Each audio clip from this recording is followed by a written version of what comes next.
এখন যেটা 5ই আগস্টের পরে দেখা গেছে, আপনি মানে ভেরি রাইটলি সেড, অনেকে ওই অসৎ উদ্দেশ্যে মানুষের কাছ থেকে অর্থ আদায়ের জন্য, হ্যারাস করার জন্য, ভয় দেখানোর জন্য অপরাধটা হয়তো করেছেন 5 জন কি 10 জন, ওখানে আরো 300 লোকের নাম দিয়ে মামলা দায়ের হচ্ছে এবং গতকালও একটা হয়েছে।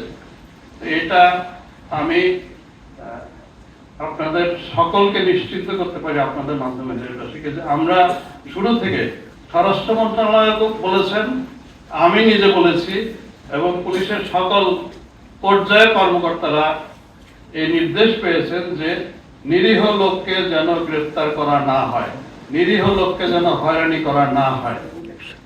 তদন্তে শুধুমাত্র যার বিরুদ্ধে দায়ভাগ পাওয়া যাবে তার বেলাতেই আমরা ওয়ারেন্ট অফ অ্যারেস্ট চাইব, তাকেই আমরা শুধু গ্রেফতারের কার্যক্রম করব, তার বেলায় নিব।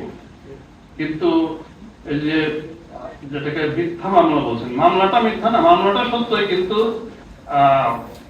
অতিরিক্ত আসামির সংখ্যা বাড়িয়ে দেওয়া,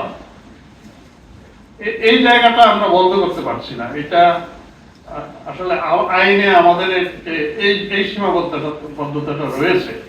এই মুহূর্তে বলা সম্ভব না, এই কারণে আমি বলছি আপনাকে যে প্রতিটা মামলায় কিন্তু আমরা তদন্ত করছি এবং প্রতিটা মামলাতেই কিন্তু ঘটনাগুলো উঠে আসছে। কেউ বলছে যে এই আমার সময় উনি বলেছিলেন, আমার সময় উনি বলেছিলেন। এখন মামলা তো প্রায় আমাদের 1500, এর মধ্যে আমার হত্যা মামলাই আছে প্রায় 600। এখন আমাদেরকে প্রত্যেকটা তদন্তেই আমাদের আসলে তথ্যভাবে উঠে আসছে এবং এটা হচ্ছে মামলা সব তদন্ত শেষ হলে হয়তো ফাইনালি গিয়ে আমরা বলতে পারবো যে আমাদের তদন্তের ফলাফল হিসেবে দেখা যাচ্ছে যে এতজন লোক তারা অর্ডার করেছিলেন, এতজন লোক গুলি করেছিলেন, এতজন লোক এই কাজে নিরত ছিলেন, এতজন লোক, মানে পুরো প্রক্রিয়াটা শেষ না হলে আমরা আসলে এটা বলতে পারছি না।